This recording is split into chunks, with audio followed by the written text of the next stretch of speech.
Every summer, knitters are met with a situation that they don't know how to solve. We are knitters, we love to knit, but it's summer, so do we continue knitting with wool, but then our fingers will be super sweaty? Do we switch to summer yarns? But then sometimes they're such a pain to knit with.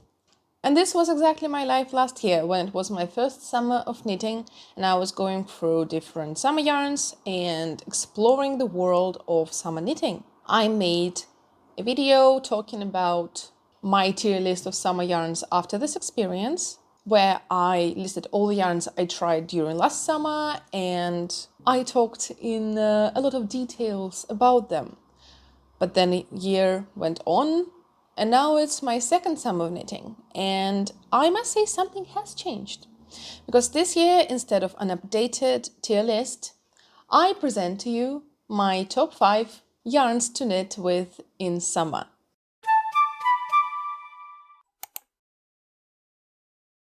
First things first. Hi, my name is Nadya. I'm the face behind the Lemony channel where we discuss all things knitting every Thursday. The whole summer knitting experience last year taught me some things about my knitting that I had to analyze and build a new strategy for this summer. First of all, I realized I absolutely cannot knit with 100% plant-based yarns. So anything that is 100% linen, cotton, viscose, anything that doesn't have the stretch of protein-based fibers, aka mostly animal fibers, they don't work for me. I love wearing them, I just hate knitting with them, especially if they are on the thicker side and they have a lot of strands, because they are also very splitty, so it hurts my hands. It is annoying to knit with because it's very splitty. I don't have that much trouble with it now because I'm more experienced than I was last year, but as a beginner knitter, Number 2, I do not like wearing anything made out of yarns that are thicker than sport weight yarns. Even if yarn is linen, cotton, viscose blend, aka, for example, Line von Sandensgarn or Bell from Drops, the thicker they are, the less air goes through the fabric that you knit. So even if it is plant-based, it can be still way too hot and heavy for you, especially if you're knitting with 100% cotton. Cotton by itself is quite heavy, so even if you are knitting with 100% cotton, if you, for example, pick like worsted weight cotton, your garment will not feel like a summer garment. You will, in fact, sweat. And number 3, I realized that for me, both the process of knitting and the finished product are important. So if I hate knitting something, then the project in the end, like the product I get, won't make me as happy. So I had to find ways to make knitting as enjoyable as it could possibly be for myself. So this year, when the summer came around the corner, I decided to combine all these rules into a list of criteria I need to gain from the yarn in order for it to be enjoyable for me to knit with and to wear afterwards.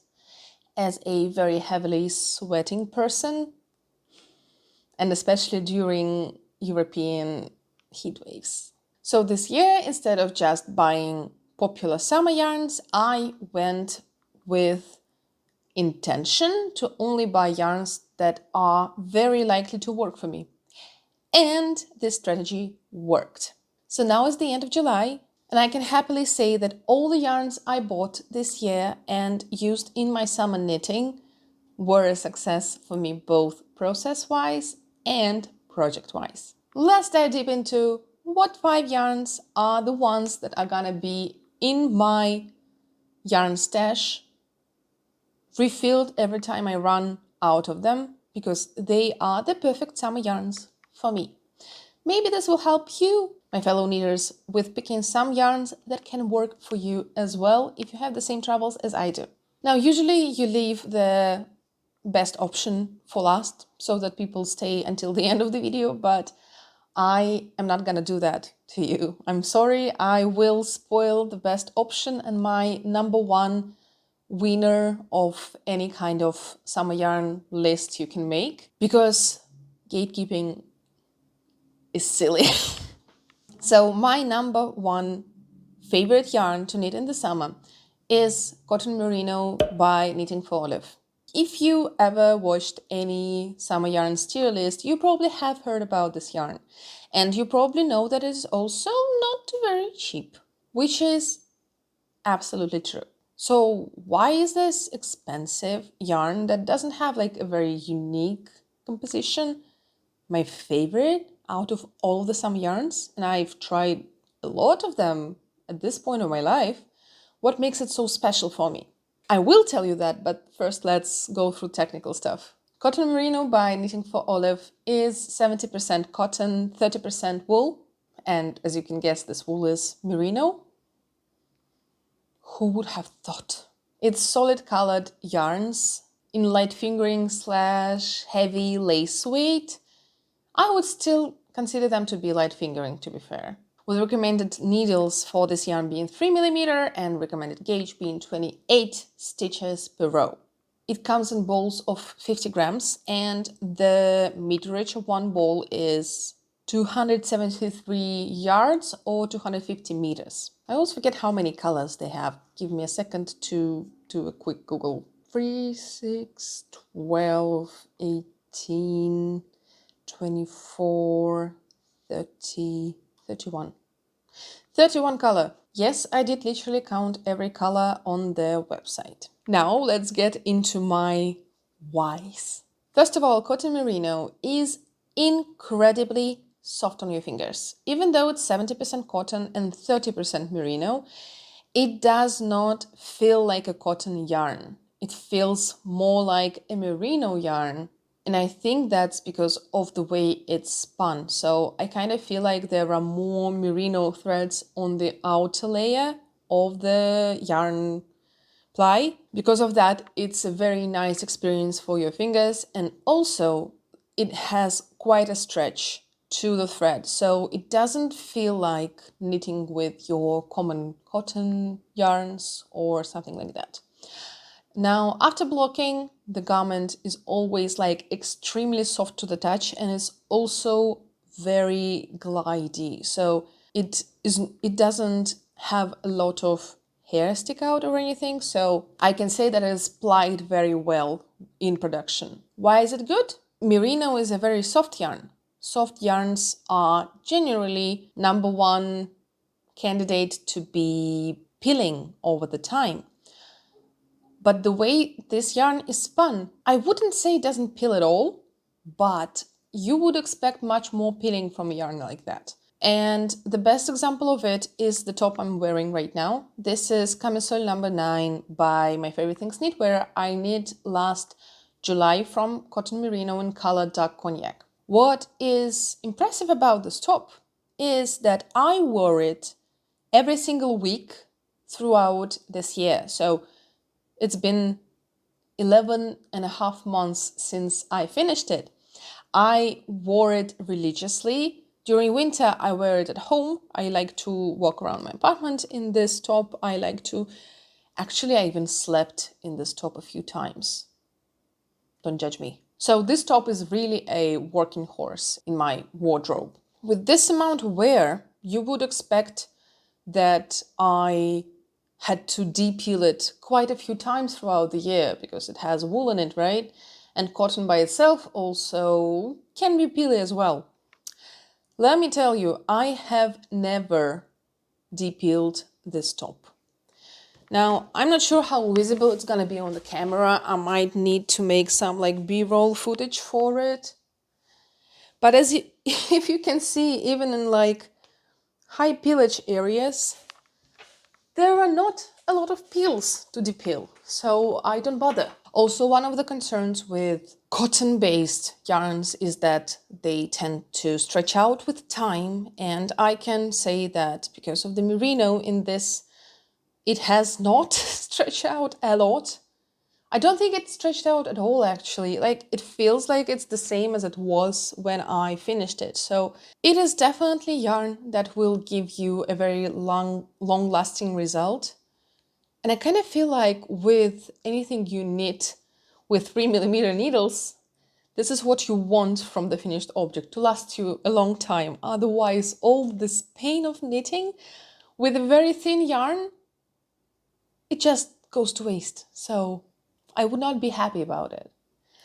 Now, another thing I really like about this yarn is that if you hold it double, it will give you something in between sport and DK weight. So you can definitely work other like heavier garments, t-shirts, shorts, skirts, out of it just by holding it double.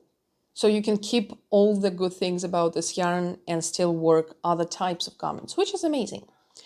It's very lightweight. This was 3 balls of yarn for my like double XL size. So this is 150 grams. Not a lot. It's super breathable and it is very, very, very nice to for like the skin touch. I don't really feel this top when I wear it. Like it just like exists on my body, but I don't really understand that it's there. It's so lightweight and it's so comfy. So this is absolutely my favorite number one yarn for summer knitting in the whole world. Now, if you follow this channel, you know that other than knitting, I always talk about how broke I am because I am currently unemployed for almost 3 years already. So the only income I have is by taking my husband's card and using it to buy my yarns. So as you can guess, I really try not to splurge too much on yarns. So buying like dress quantities of cotton merino by Knitting for Olive is not exactly an option for me. Which is why this year I decided to try the most famous and popular alternative for cotton merino, which is Holstgarn Coast. Or technically it's Coast Ullbomull, so Coast wool cotton. You get the gist. Now that I think about it, I really like some Danish yarn companies, don't I? Does it make me closer to getting citizenship? I wonder. Now, Coast has a different balance of cotton and wool because Coast is 55% wool, merino wool, and 45% cotton. So it's more woolly than Knitting for Olive and it feels much more to the touch as a protein fiber than Knitting for Olive does. But at the same time, it's still super cooling to the touch and also very soft. I would even argue that it might be a little softer than Knitting for Olive, which would make sense because it has more wool content, more merino content in it. Now, the thing that makes Coast less preferable for me personally when compared to Knitting for Olive is that when you knit with one strand of Coast, it is like very light fingering. I would even say it's closer to heavy lace, honestly. It's 50 grams ball of yarn being 383 yards or 350 meters, with recommended needles being from 2.5 millimeter to 3 millimeter and the gauge being 26 stitches per 4 inches or 10 centimeters. The thing is, while Knitting for Olive's structure for one thread is quite sturdy and structured, Coast is less spun. I think it's not spun as tightly. Because of that, if you are knitting in one strand, and if you're a tight knitter as I am, there are possibilities of it to break easily. It's like super easily torn in pieces. I will try to record like comparison of me breaking yarns with Coast and with Knitting for Olive. We'll see if editing Nadya will include it here. But if she did, good job.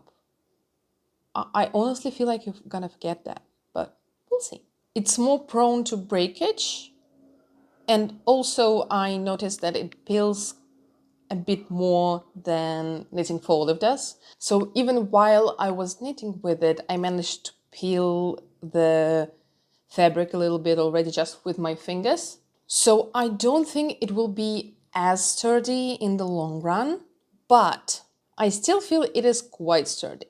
And another good thing about Coast, it's much cheaper, like especially if you buy it in cones. So instead of buying the yarn in balls of 50 grams, you can buy a 500-gram cone, which is exactly what I did. Now, half of my cone stash is actually Holst Coast in different colors. And I cannot be happier about it, because now when I have a random test knit that I applied, because I am a chaotic knitter who has her plans and then she throws them all out of the window because there is a fun test knit I want to join. At the point when I get chosen for this test knit, I already have a huge choice of yarns to use, because I got multiple colors of Coast that are kind of color matching, so I can use them in one project if it has color work. I can use it as light fingering, as DK, because if you hold it double after washing the yarn, because I use the coned one, right? It has a lot of spinning oil, so it opens up a lot after washing and blocking. The fibers open up so much that it actually can work for a DK weight gauge, and I got a perfect example of it. Because here's my sunflower top by Fioricini Knits. It's gonna be released in a few days after this video goes live, and it's gonna be in my next knitting pattern roundup video, so I'm gonna talk more about it as a pattern itself. But I made the top in mostly Holst Coast. This like petal sides are actually tied also by Coast, which would go onto my top 5 yarns list, but they discontinued it. So I don't really want to recommend you yarn that doesn't exist anymore. So as you can see, the fabric looks very smooth. You don't see any pilling at all right now because I depilled it after I finished knitting, and I've been wearing it a lot ever since. And as you can see, there's no like pilling after the fact I stopped knitting on it. So even in the under armpits areas, there are my hair, but there are no pilling. It is lightweight. This whole thing, 150 grams. Again, a pro towards Coast instead of knitting for Olive is that because I'm using the coned version, it opens up a lot after blocking, right?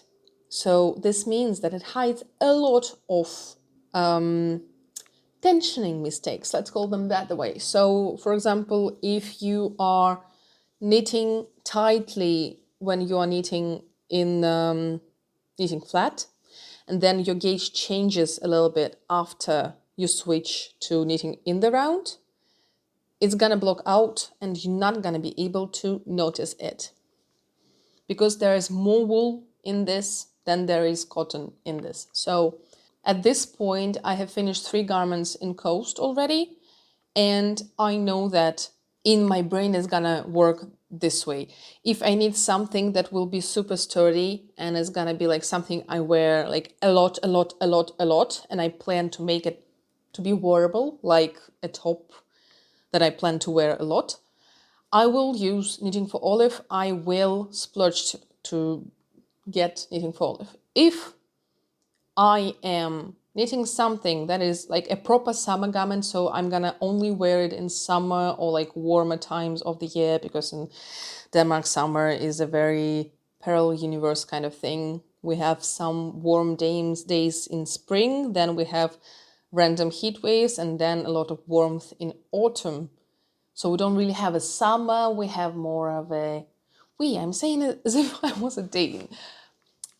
Denmark has a very weird summer period. So for any garment that requires it to be a summer garment or warmer weather garment, I will go to Coast. And I also am planning to use Coast to anything where I can hold it double as well. For example, the gingham jumper I made was in Coast held double, and because of that, it's very lightweight, it's very breathable, and it is an actual summer sweater, which is super cool. So this is a staple of my yarn stash, and I know I'm gonna renew it again and again and again because Coast is just awesome. It would be on the first place if I didn't like knitting for Olive that much. By the way, another very good point towards Coast, the amount of colors they have. How many? I don't remember how many, but they have a lot of colors and they always come up with new ones.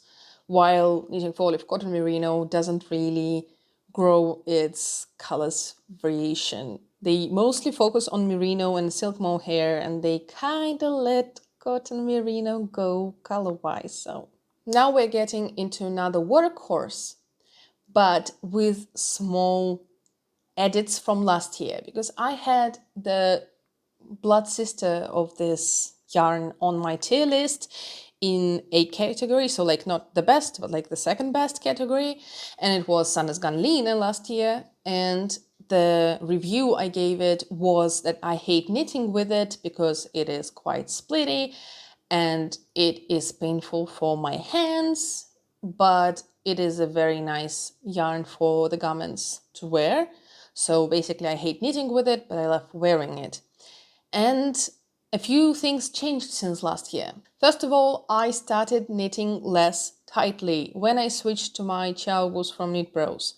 My gauge became much better because now I don't really pull on the yarn that much. My fingers also don't hurt that much from knitting. Second of all, I wore the garments I made out of line and I realized I absolutely love to wear them in the summer. And third of all, I saw someone's video on YouTube and I will not in my life remember who that was because that was a year ago. I can't go through my whole history in the whole year to find who that was.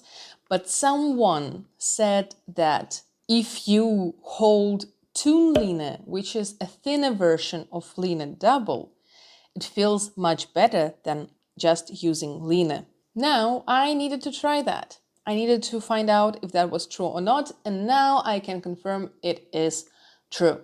Toon Line is basically a fingering weight version of Line, so it's just like twice as thin. It has exactly the same composition. It's 53% cotton, it's 33% viscose and 14% linen, and the balls go for 50 grams per 241 yards or 220 meters. I actually have it right here. As you can see, it's a very thin yarn. It's fingering, so it's thicker than the ones we were talking before, but it's still very thin and it is super airy. Like the thread has so much air in it. It is very loosely spun. So because of that, it is even more airy as just Line or Drops Bell or any yarn with the same composition. But also it is actually less splitty when you hold this one double instead of holding Line because of the way it's spun and because you are using two more tightly spun threads instead of one that has a lot of plies inside. So this kind of changed my relationship with the Line family. And good thing about it is that not only you can hold it with like 2 strands, 3 strands, so that you can make a thicker yarn for thicker garments. You can also hold it with like some effect garns. I'm not sure how you call it in English, like the yarns that you use for making your garments stand out, like paillettes, or in my case, this one in particular, I'm holding with Mermaid Tears from Prue Yarns in order to make another version of the sunflower top. So these two together will give me sport HDK-ish weight with these gorgeous pearls on them. I'm flabbergasted. It's so cute.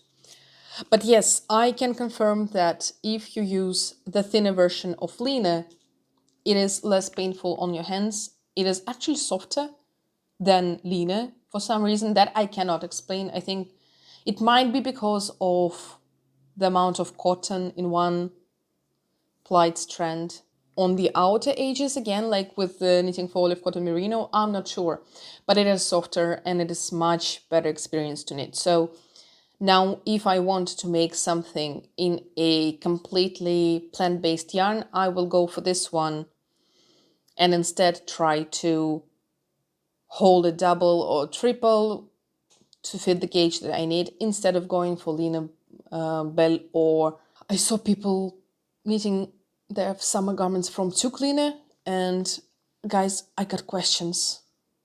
Why would you want something made out of bulky yarn for summer? I mean, don't get me wrong, I got an actual garment made in Zuckline, held double, and it's a summer top. But I was silly. Don't be silly. There's enough silly on this channel in this person, okay? Like, I will be our silly. The fourth yarn. The fourth yarn is Elise by Pirmin. Now, as I said, I do not like to knit with 100% plant-based yarns. But what if you take 90% cotton and add 10% cashmere to it? You would think 10% is such a small, like, what is it? One thread? I found out it does make a difference. Now, last year I swatched someone's leftover of Elisa by Pimin. I fell in love with the swatch. I knew it was a yarn for me. So when I was in our local yarn store and I saw like one leftover bowl of Elisa for like a very big discount, I was like, I'll get it and try to knit something with it to understand whether I like it or not. Boy, oh boy, did I like it. So first, technical information, it's fingering weight yarn. It comes in 25 grams. So you will need to buy quite a few bowls of it, and one bowl is only 126 yards or 115 meters. So not a long lasting ball of yarn. But I would say that like the price can be compared to other yarns with the same yarn like fiber composition, because they're usually like twice as expensive. So you get 2 bowls of this for the price of 1 bowl of other yarn. So yada yada yada, kind of works. What I made out of this bowl was a half and a little bit more of this Garden Vines bandana by My Knit Projects, and I had to buy another bowl that now I have lying on my table because I want to make a stockinette swatch for you to show how the fabric actually looks like, but I still haven't done that. I hope the editing Nadya will do that. Let's pray she does. But here's the bandana, and you can see how gloriously silky this looks like, even though it doesn't have any silk in it. Now, because of cashmere, the thread of this yarn does have a little bit of bounce. It's not a lot. It's not gonna feel like any protein-based fiber. No. But because of this like very small amount of cashmere, it works as this like little help for your fingers. So first of all, it's not as annoying to knit, and also it splits much less because cashmere kind of fills up this ply, so it doesn't feel too cottony. So if I ever need to knit something with 100% cotton, I will switch to this one instead and use it for anything that I need like completely in plant-based fiber, but we will ignore that it has like 10% cashmere. I absolutely love this yarn. It is so cooling to the touch. I think this is the most cooling to the touch yarn I have in my stash. And I have some bamboo yarns. So that is a good point towards this yarn. Now, the downside of this yarn is that there are not many colors at all. And also, yes, you will need to buy a lot of balls of this yarn because it doesn't last you long enough. So I would probably recommend to buy it for smaller projects like bandanas, tops. I think I would love to make like any kind of camisole or a lace top in this yarn because it's so lightweight and so soft and cozy, and I absolutely love the feeling of this yarn. and knitting with it was also a great experience. So this is definitely my top 5 yarns. Now, if you thought that knitting for Olive was the most expensive option on my menu card, no, now we are getting to the expensive options.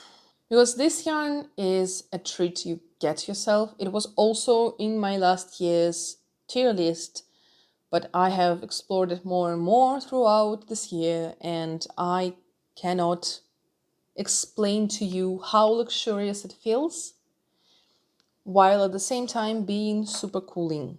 Now, I'm very sad to say that Silk Merino Soak from Life in the Long Grass is, in fact, that girl. It is the most luxurious experience in the summer yarn I have ever felt in my life, because it's 50% silk, 50% merino. Boy, oh boy, do I like this yarn. Now, let's start with the bad things about this yarns so that you can kind of lower your expectations. It is very splitty. It's extremely splitty, and it's also very, very, very like glidey. If you are knitting with metal needles, it's gonna be trying to fly off your needles every single time you knit with it. So for me, it's less of a problem because of how I knit right now and because I'm using cubic needles. So it's not that annoying for me, but it can be a problem. Absolutely. Also, it's hand dyed. So it's a variegated hand dyed yarns, or sometimes they are doing just like speckles of color, but in any way, it is not for everybody. I know that a lot of people don't like the look of variegated yarns. So, and another thing that I can say, that compared to other yarns we talked about today, it does peel. It peels a lot. But also, to give it grace, after you depeel it once, it usually doesn't peel anymore. So there's like a first shed kind of situation. So for example, I wear, it's not here, but I will add a picture, a like the hairband scrunchie made out of this yarn. I've worn it for a year and a half now. I made it from leftovers from this particular skein of yarn, and I depeeled it once, and after that it stopped peeling at all. And I wear it literally every day on my hair. Like, you could have seen me wear it a lot in the videos. So it's kind of an unexplained territory of this yarn for me, but let me just show you how the fabric looks like. This is a bandana I made for myself last year. You could definitely see peels on it because I did not depeel it. I'm not sure if you will be able to see how exactly shiny this fabric is, because boy, oh boy, does it shine. I can try to use my, give me a sec. Yeah, we can try to do that. Maybe this will help. I don't know. I don't think so. Well, then you will have to trust me. It is very shiny. The amount of drape it has is insane. I'm pretty sure you can see. It is super, super soft. It is so soft you would not be able to tell what this feels like. It feels just like a cloud. Oh, I just wish to feel this every single day on my fingers. At the same time, it feels super cooling to the touch because of the amount of silk inside, and I just love it. Also, the finished garments always look so awesome. If you go through their Ravelry projects made with this yarn, everybody's making cute tops with it, and they look absolutely stunning. I wish I could do that, but I don't have budget to buy the amount of yarn I need to make a top for my size. Girls with excess can go and look for this yarn, and you can use one skein to make a proper crop top or something. And oh my god, am I jealous in this moment. Lately, I've been thinking a lot about how jealous I am of everybody who is on the smaller size range, because guys, I'm so tired of using that much yarn, especially when it's fingering weight yarn or light fingering weight yarn, so it takes me like twice the amount to knit a garment and also twice the yarn, and I'm very sad about it. This is like my biggest motivation to lose weight, to be fair, just because I am super tired of paying so much for yarn. I never thought that would be my motivation, but now I'm like literally trying to lose weight because I want to buy less yarn. Because like, here's my whip. I'm making a groovy tank by Midsummer Knits, and this is all I've knit. It's knit bottom up, and this is all I've knit in a week because it's super thin yarn and 2.25 millimeter needles. And these are my 5 favorite yarns that I will be repurchasing and repurchasing every single year. Now, I am very sure that knowing my chaotic butt, next year I will also try other yarns because I just love exploring.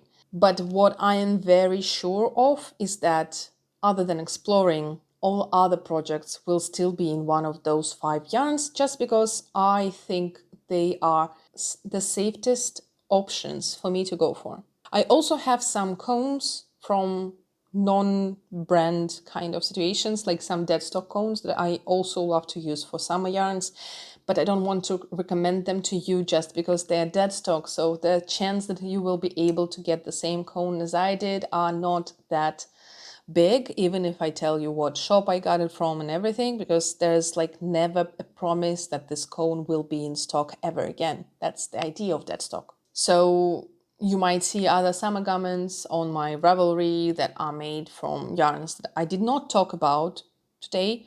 So you might get inspired, so obviously go and check out my Ravelry. There's some fun stuff in there. But that's it for today's video. Tell me in your comments what's your favorite summer yarn to knit with, or maybe you don't really need summer yarns. Maybe you prefer to knit with like DK weight wool in summer as well. I would love to see your comments, and as usual, let's have nice discussions and recommend good things to each other. Please subscribe to this channel if you haven't already and press the like button if you like this video, and I'll see you in the next one.